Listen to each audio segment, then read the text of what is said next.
ফেসবুকে স্ক্রোল করতে করতে হঠাৎ একটি স্ট্যাটাস চোখে পড়লো। স্ট্যাটাসটা খুবই হৃদয় বিদারক ছিল। একজন প্রবাসী দীর্ঘ সময় প্রবাস জীবন কাটানোর পর এই প্রবাসী তার মৃত্যুবরণ হয়, সে মৃত্যুবরণ করে।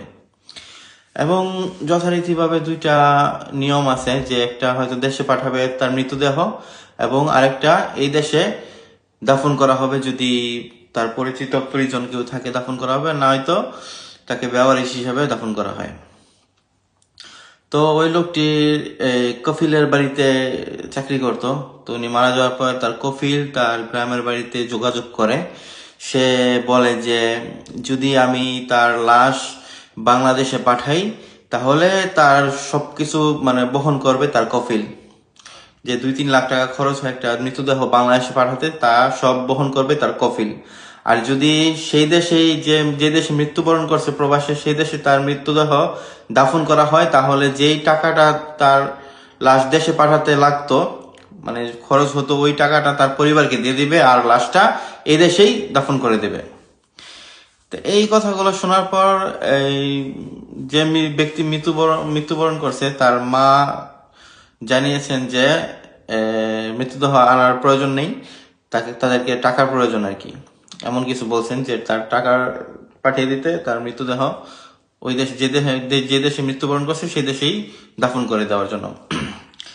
তো ওই মৃত ব্যক্তির ছেলে সন্তান ছিল এবং স্ত্রী ছিল। স্ত্রী বলতেছে যে তার মৃতদেহ, তার স্বামীর মৃতদেহ দেশে পাঠিয়ে দিতে।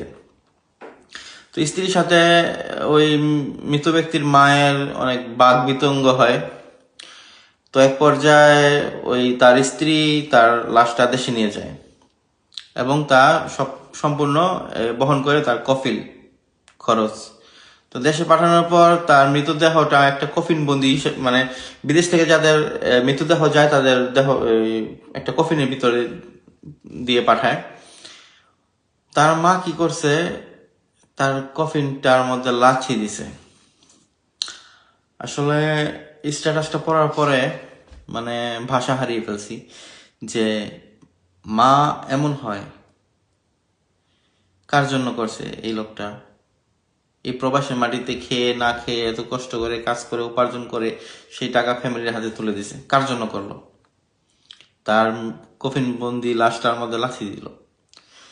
আসলে মা নিঃস্বার্থ হয়, সেই মা কেমন ছিল এটা ভাবতেই কেমন যেন লাগে।